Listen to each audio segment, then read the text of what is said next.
Well, let me just tell you a little bit about each judge first. So Scott is a scientist by background who transitioned from academia to industry 20 years ago. Scott's worked in multinationals in the USA, in Europe and the UK in various technical roles, from analytics to data science, returning to the Isle of Man in 2015 to join the business intelligence department at PokerStars and later serving as their head of data science. He's also a business intelligence consultant and is now part of the Business Isle of Man board. Well, let's start with you, Scott, then. With the growing emphasis on sustainability, how critical would you say the role of clean tech is in the future economic landscape of the Isle of Man? Well, I think the Isle of Man has a kind of a history of like changing its focus at different times and adapting, and in terms of like clean tech and sustainability, I think there's a really big opportunity there. I think at the moment lots of these things are kind of siloed, whereas I think we'll come to really think of sustainability in the same sort of way that we kind of now think of health and safety. So for the conversations 30 years ago, health and safety wasn't fully embraced in the same way, whereas it's now kind of it's inbuilt across everything that we do. So I think sustainability is going to go the same way. Lots of investments. People are looking at what they're investing in and how does that company or project benefit society as a whole. So rather than just their financial investment, they want to know that what they're doing isn't harming anyone, that everyone's kept safe. But now it's extending beyond keeping people safe. We're actually looking at our planet and our natural resources, and we want to know that overall we're doing the right thing. So in terms of the Isle of Man's place, I think that there's a big opportunity for lots of companies to either focus fully on it or embrace it across what they do. Thank you, Scott. Next, please welcome Mark Dougherty. Mark is the Law Society representative on the Finance Agency Board and is Managing Director of DQ Advocates, a leading law practice here on the island. Mark has extensive experience in corporate and commercial law in both the Isle of Man and Bermuda, and he's also ranked as a leading individual in his field by Chambers and Legal 500. Mark acts as a regular advisor for multinational companies, listed entities, banks, private equity houses, and high net worth individuals on a wide range of corporate and commercial matters. Welcome, Mark. And I just wonder if you tell us from a legal and regulatory standpoint, what changes or improvements would you like to see for the Isle of Man to better support fintech innovation? Firstly, thanks, Beth. Just touching firstly, if I can, eluding the question slightly, just Professor Black was talking about Googling yourself. And I think 20 years ago, I think I was very guilty of that and found there was another Mark Dougherty in the world who happens to be a professional Canadian goalkeeper.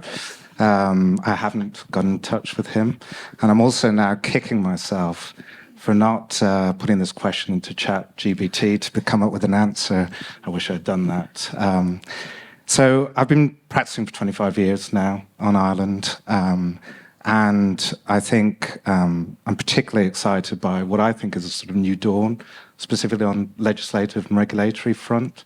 What I think we've been guilty of in the past is perhaps trying to shoehorn entities into existing regulatory frameworks.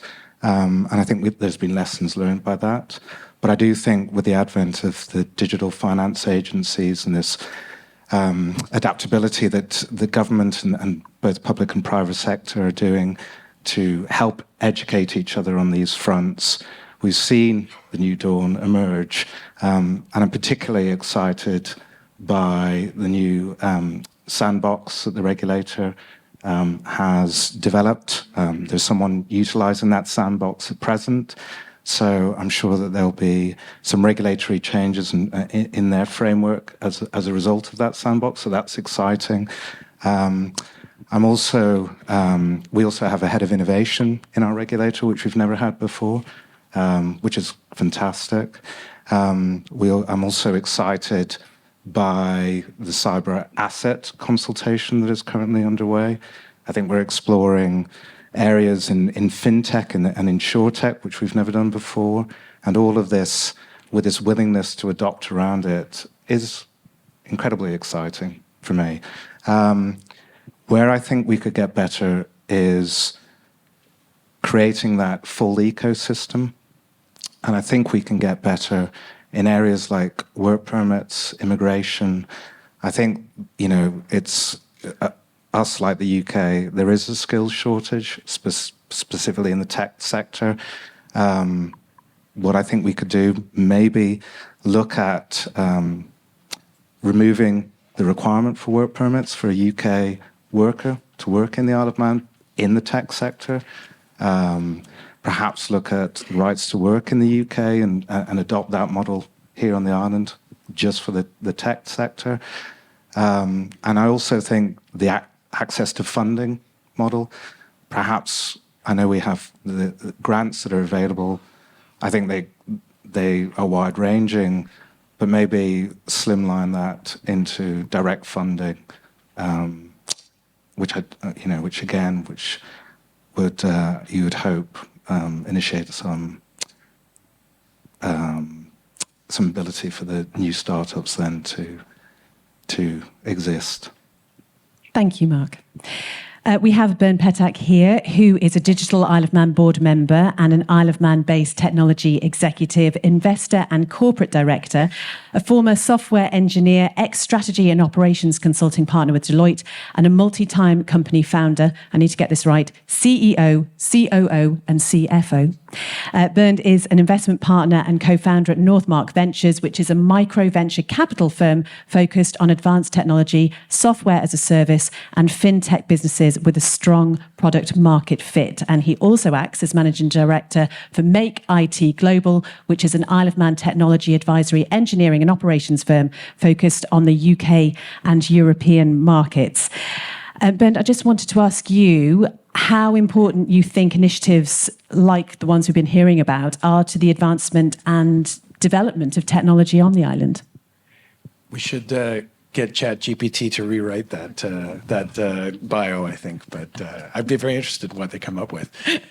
Thanks for having me as well. Greatly appreciated. I'm the lucky partner of the three of us that run our group of companies that gets to live here. But one of the benefits of being part of something bigger is that we have exposure to a number of other markets. Some of those, interestingly, are much bigger. They have millions and millions of people.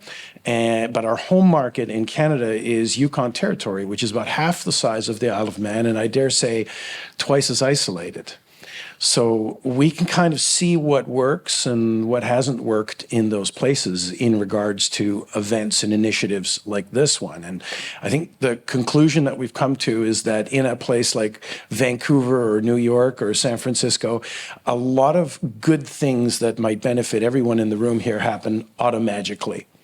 There are enough people trying enough things that things work out. There are enough people that are altruistic with their time that benefit accrues for everyone. In a small market like Whitehorse, Yukon, or the Isle of Man, I think it's incumbent on us as individuals and in our various groupings to make things happen that promote the community that we want to see here years from now. If we did not have this initiative, I would hope that someone else, either elsewhere in government or elsewhere in the private sector, would do something like this.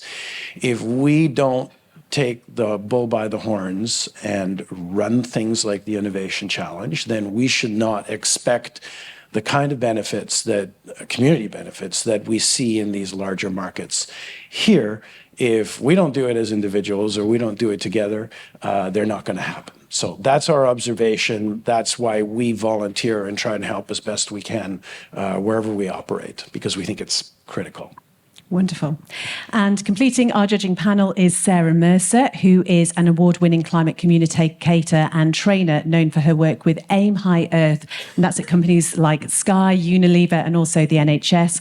Co-founder of Earthscope, she promotes environmental sustainability on the Isle of Man and was pivotal in making Tynwald the world's first carbon-literate parliament. She also served as an island ambassador from 2022-23 and recently named as one of Jeff's 30 under 30. Sarah really does combine scientific knowledge with exceptional communication skills to develop and drive positive change. And Sarah, I just wonder, from your point of view, as we continue this journey towards environmental sustainability, what innovative strategies would you like to see the local businesses on the Isle of Man and also the community adopt to really help drive that forward? Brilliant. Thank you for the question, and thank you also for having all of us here. And I'm very looking forward to the pictures that we're about to see.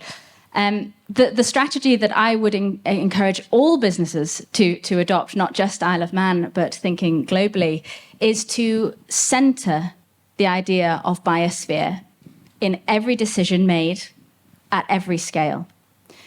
What do I mean by biosphere? Very important question when I'm asking you to centre it in decisions.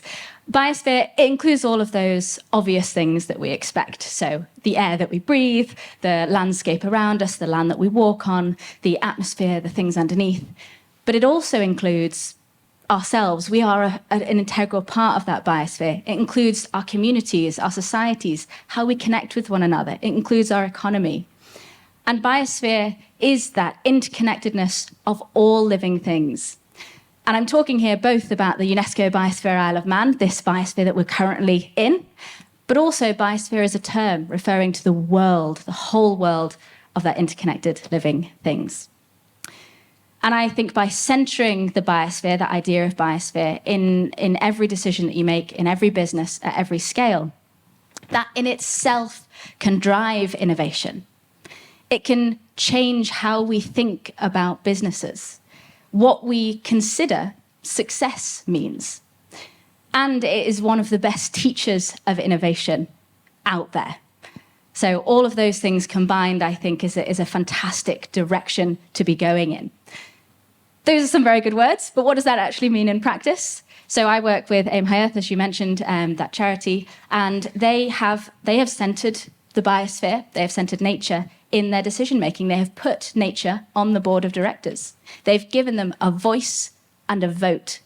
So nature, and I would like to say that nature is not the whole of biosphere, but it is a part. It's a part of helping us as humans, who often think from a very human perspective, to understand the other perspectives that the biosphere requires.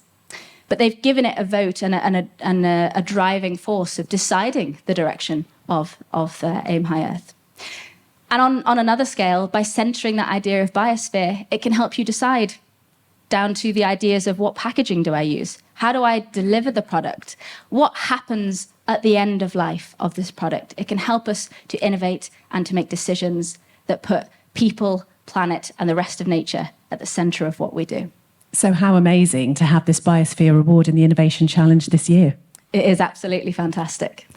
Okay, I don't envy you, as I said earlier today, for the job you've got to do. Let me ask you each in turn, starting with you, Sarah. What is it you're going to be looking for today? How are you going to make those all-important decisions?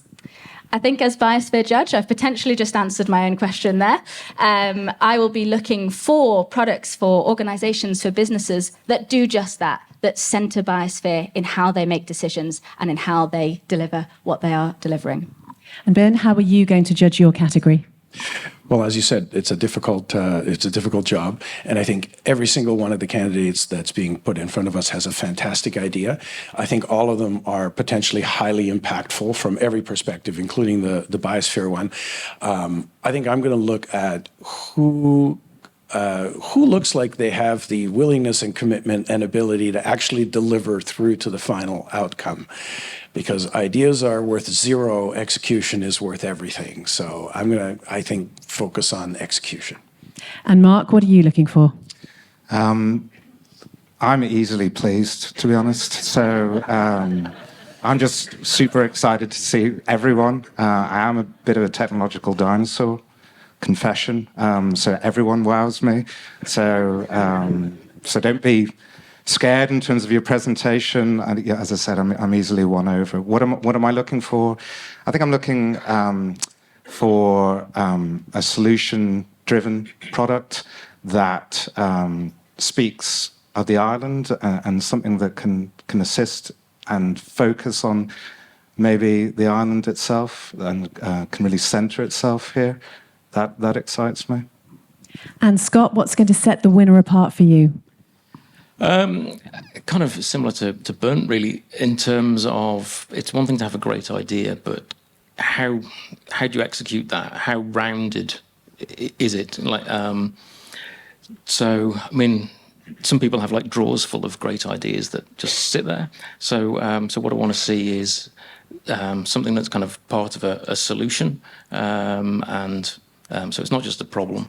It's how it's going to work and can the whole thing come together and actually be executed. Yeah. Wonderful. Well, thank you very much to our judges, Scott, Mark, Bernd, and Sarah.